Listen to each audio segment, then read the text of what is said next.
Good morning, day 83. I'm on my way to do my first brick session ever of all time.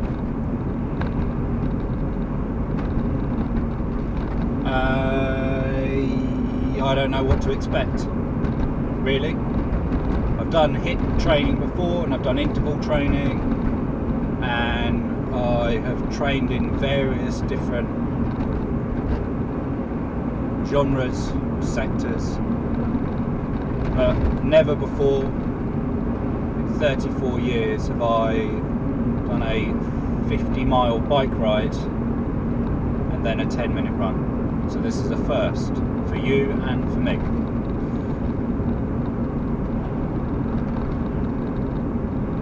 It's going to be interesting to see how my body copes.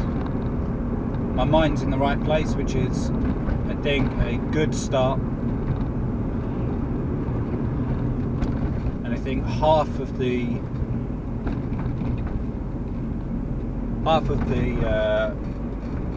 completion is just by turning out.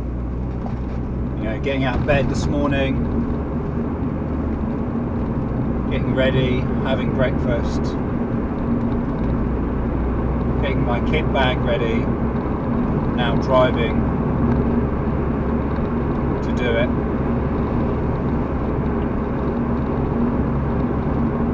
Body's feeling fresh, although I didn't sleep particularly well. Had to get out of bed, lay on the floor, sleep on the floor for a couple of hours, just because I was so restless. And I have one of these memory foam mattresses that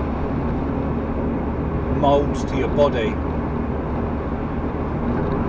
But what they don't tell you in the showrooms when you order them is if you're restless and you move constantly, actually becomes incredibly uncomfortable because it retracts at a different rate so that it compresses, so you end up with lumps and bumps everywhere. So I ended up getting up, laying on the floor,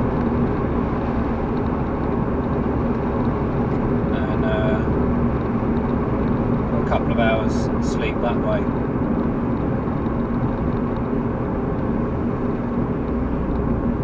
So things are good. Motivated, I'm excited. This morning I fueled with some whole grain bread. I had some toast with some peanut butter, 100% peanut butter spread on it. Had a coffee, just had a banana.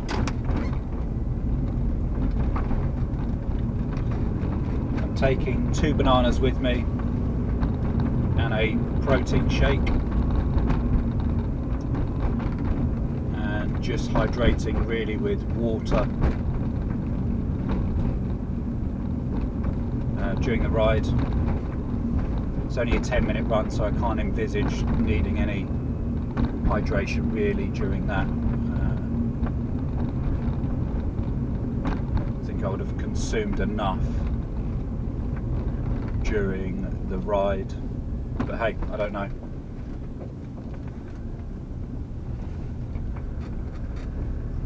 Got to listen to the body, and the body may tell me otherwise.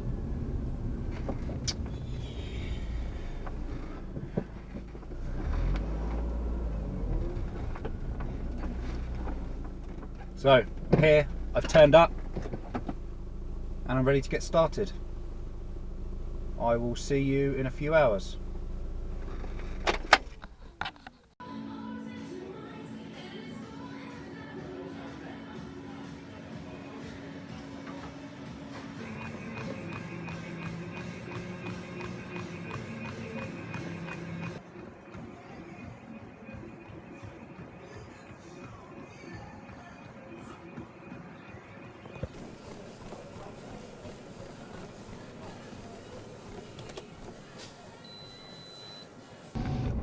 Afternoon, guys.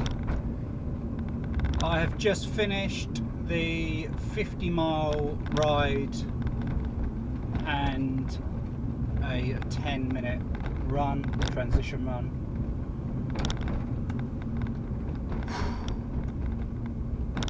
Learned a couple of valuable lessons today. Lesson 1, make sure that you have sufficient food prior to your workout. I should have stuck with my porridge this morning with my banana and oats, but I went for some bread instead, some peanut spread, and clearly it wasn't enough. Lesson 2, make sure that the clothes that you wear are sufficiently comfortable. And one thing that I'm learning very quickly is expensive doesn't necessarily mean good. I felt really uncomfortable after about 25 miles on the bike, and it just made the remaining time just irritable, really. Kept hydrated. The bottles I think I use are 22 ounces, so I had 3 of those bottles. I had a protein scoop in one of them, which I prepped prior to going, and I had 2 bananas. I feel okay. I could hold a conversation at the end. The 50 miles took just over 2 hours. I kept the RPM an average of, I think it was 97, 98. I kept looking down and was trying to keep it around about the 100 RPM mark. The resistance was relatively low. Yeah, definitely a low to medium of what I'm used to.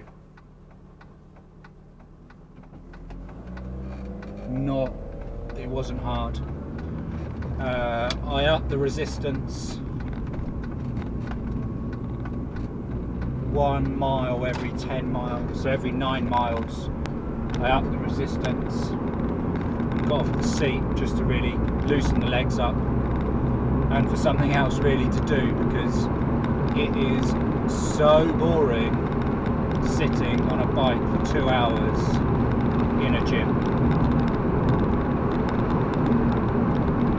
My bike arrives, or I should be collecting my bike next week. Fingers crossed. So I'll be able to get out on the roads at least once a week. And then the run afterwards, 10 minutes. Not very fast. Kept it very, very low, just to see how my legs felt and to get feedback. Didn't have any leg wobble after the 50 miles, which was good. I was actually anticipating for my legs to wobble as soon as I got off the bike and started on the run, but there wasn't any of that, so you know, that was surprising. That was probably one of the surprising things. Just off now to go and do some shopping, pick up some food, then home. We have some friends over this afternoon, so there's not going to be much reporting today.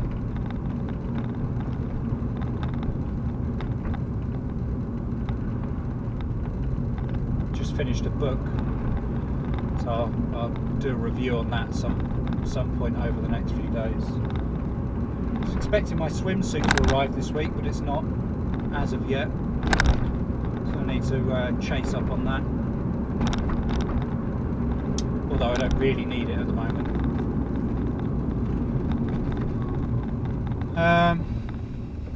Tomorrow I have an 11-mile run in the morning, and then a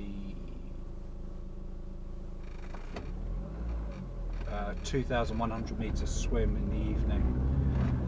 I'm going to do 2,000 meters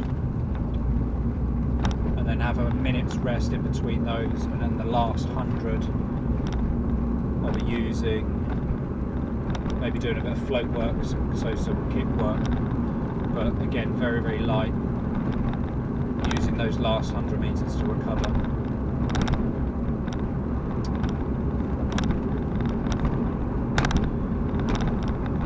So yeah, 2 lessons learned today. 1, make sure you eat enough to fuel your rides.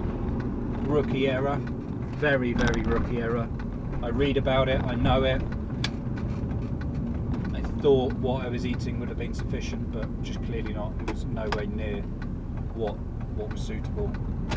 Lesson 2, expensive does not always mean good in the kit world.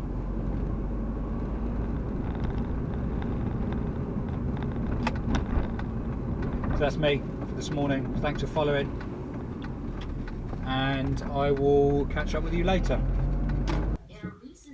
So I'm just chilling out on the sofa, crashed out, before we have company later, and I just stuck on this video or TV series on Netflix talking about sugar consumption. It's mad, the amount of sugar people actually consume. It's a biological fact. Studies show that your brain lights up with sugar just like it does with cocaine or heroin. In fact, I guess I'm very fortunate in the fact that I haven't become addicted to sugar or fizzy pops, which seems to be the major culprit. And it is confusing. You know, they're saying that there's leading or cutting edge physicians and doctors supporting Coca-Cola and other branded products.